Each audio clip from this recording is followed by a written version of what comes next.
Hello, this is Mr. Barlow, and welcome to another instalment of Tudor and Stuart History. As ever, we'll be using the TEEP learning model, Teacher Effectiveness Enhancement Program, that accelerates your learning. Our purple learning question for today is: what were the causes of the English Civil War? As a starter, do it now.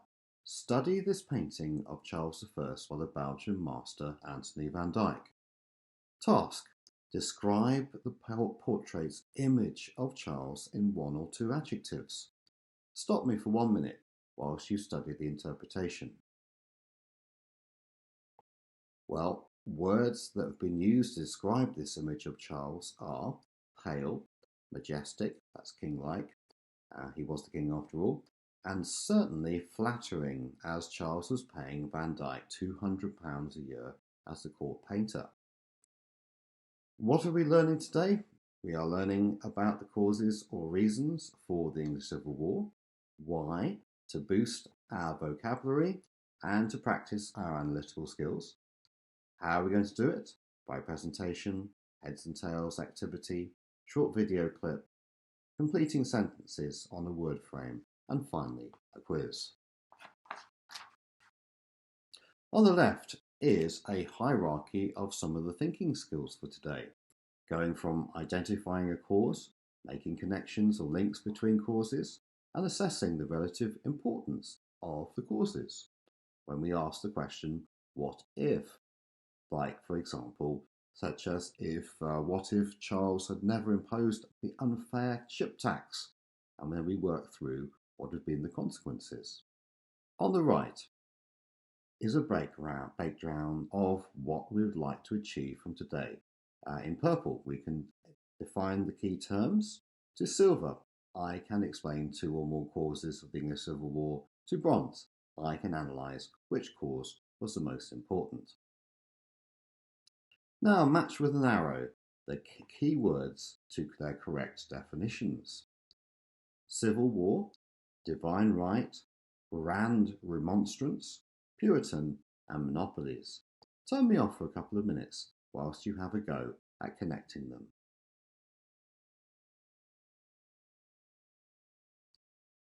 Hopefully, your table will look something like this.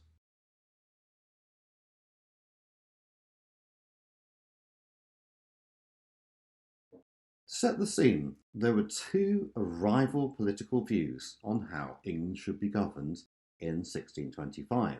That was the year that Charles I succeeded to the throne after his father James I's death. Firstly, the royal view is from the king that he is chosen by God, and Parliament and the people must obey. To oppose the king is to defy God, and who would want to do that? Parliament is there to be called when the king wants money to fight a war or make new laws. The rival view is that the king rules in partnership with Parliament, who makes the laws and raises the taxes.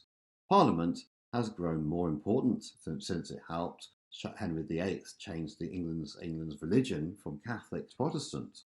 Members of Parliament, that is MPs, now expect the king to listen to their advice. And what about the people? Well, English society is changing. The population is increasing. It's gone from 3 million in 1530 to 4 million in 1600. There's now a bigger gap between the rich and poor, and England is very divided by religion. From on one side, you have the Puritans, the extreme Protestants, in the centre, you have the Church of England, and you also have the Catholics. Now, more people could read. Now, the literacy rate may have been as high as 4 in 10 adults. The reading material of choice or necessity were pamphlets, as books were so expensive, but they helped to give them opinions on politics and how the country was being managed or mismanaged by the king.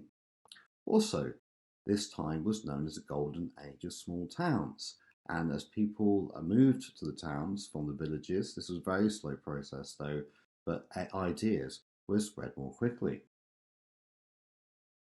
Some people thought it was time to leave. In 1620, at the end of James I's reign, some Puritans, fed up with being persecuted or picked on in England, sailed in the Mayflower ship to North America to establish a colony. They became known as the Pilgrim Fathers, writing themselves into United States history. Let's meet the characters. When James I's son married the 15-year-old Henrietta Maria, there were protests from Parliament, not because she was so young, but because she was a Catholic, and Parliament was worried England might have another Catholic monarch. Charles was a shy man.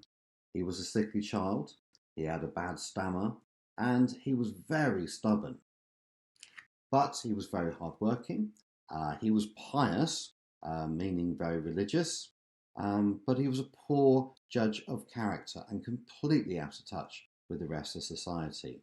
He disliked Puritans, and he believed very strongly in his divine power as king. Now, Charles was a poor judge of character, and he managed the country with his friends called favourites. Now, for Charles, the earliest of whom was George Villiers, the Duke of Buckingham, who had been James I's favourite. Buckingham was alleged to be the handsomest man in England. Well, he was vain and utterly useless as a military commander. He was actually Charles's dance teacher. Buckingham was assassinated by one of his own officers, named Felton, who, after stabbing Buckingham, the soldiers chasing the fleeing Felton shouted "Felon! Felon!" meaning criminal in those days. In all the noise, Felton thought they were shouting Felton, and thinking that the game was up, then he walked back to be captured and executed. Buckingham was a character in the French classic novel, that is, by Alexandre Dumas, named The Three Musketeers. You might wish to click onto the hyperlink for a clip of the 1974 movie. It gives you an idea of the clothes and weapons of the time when France was emerging as the world's greatest superpower. Other friends of Charles were left William Laud, who was appointed to the top church job of Archbishop of Canterbury. His Catholic ways made him very unpopular, and Parliament beheaded him in 1645. And on the left, Thomas Wentworth, the Earl of Strafford, who made a lot of money for the king, selling confiscated Irish estates, but he was executed by Parliament in 1641. Parliament's heroes were, on the left, John Pym, a great speaker and strong opponent of the king, and right, John Hampden, who was a brilliant lawyer who challenged the king's unfair ship money tax. One person we will learn a lot about over the course of the English Civil War is Oliver Cromwell. However, in the days leading up to the Civil War, he wasn't a leader in Parliament at this point. However, he was committed to fighting the king and raised a small army in Cambridge to fight for Parliament. Now we have 5 steps to war. Firstly, Charles's rule without Parliament for 11 years, helped by his friends. Without Parliament raising taxes, Charles was always short of money. He upset Parliament and the people by fining through the Court of Star Chamber and charging for knighthoods. Even if you didn't want one, you had to pay anyway. Now, during this time, Charles didn't persecute Catholics as his father James had, and he even married one. He didn't support other Protestant countries who were losing the 30 Years' War in Germany. When he did send an army, they were commanded by Buckingham, and he was completely useless, and the army was only known for its drunkenness, desertions, and catching disease. Step 2 was the 1635 unfair ship money tax, and also giving monopolies. That means only one person controlled the trade in that business, from wine to rat traps. The ship money tax was a tax on ports for the Navy in times of emergency. Well, being broke was an emergency for Charles, and this tax was very unpopular when Charles called upon everybody to pay for the tax. Even towns like Coventry, which was 150 miles inland, had to pay this Navy tax. John Hampden became a hero by refusing to pay the tax. Task. The Sovereign of the Seas battleship was built in 1637. It was an impressive ship of its age. Why might Charles have wanted to boast about this ship? Turn me off for a minute while you consider a sentence answer. Well, it shows the people that the ship tax was being put to good use. Such boasts in print are what is called propaganda. That's official messages to make you think the government or the king are doing a good job. Step 3 to war is the Scots firstly rioting over Charles's plans to have the Scottish Church managed by bishops and using the English prayer book. They then invaded England and defeated yet another poor English army led by Strafford. Charles had to buy off the Scots to persuade them to go home and has to call Parliament back for money. Pym refuses the money. Step 4 to war. November 1641. The Grand Remonstrance. Remonstrating is protesting, and this was a big protest by Parliament to the King.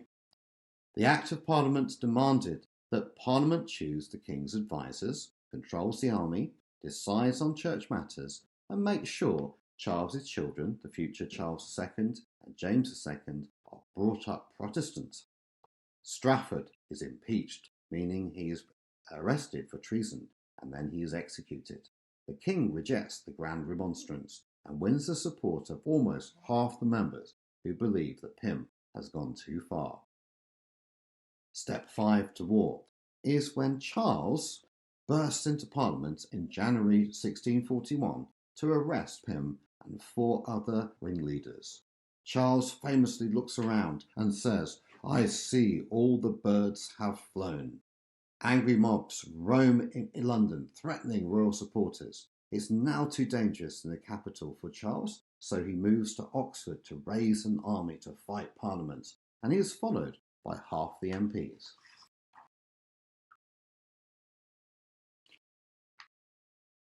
Let's construct some meaning. Task. Complete the sentences for each of the 5 steps to war. Stop me for 8 to 10 minutes to do so.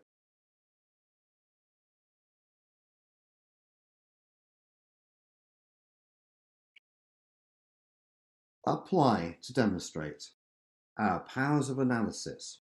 Answering on the left, do you think any of the causes are connected? That means one led to another or couldn't happen without the first. And right, which cause do you think was the most important cause for the Civil War, and explain why? Try to use a peel paragraph for each. That's point, evidence, example, and then link back to the question. Turn me off for about 10 minutes.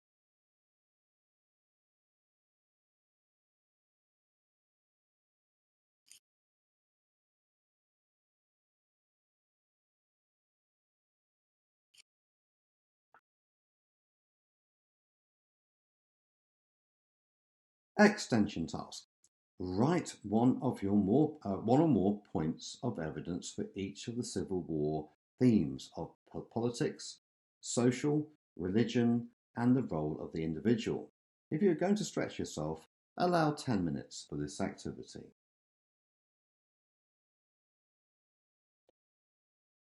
Task.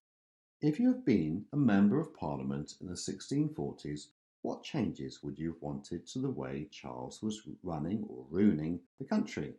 Turn me off for 5 minutes to answer.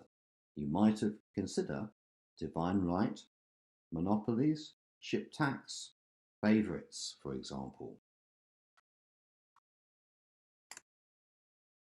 Finally, to review your learning, answer the following multiple choice questions and mark your own with the next slide.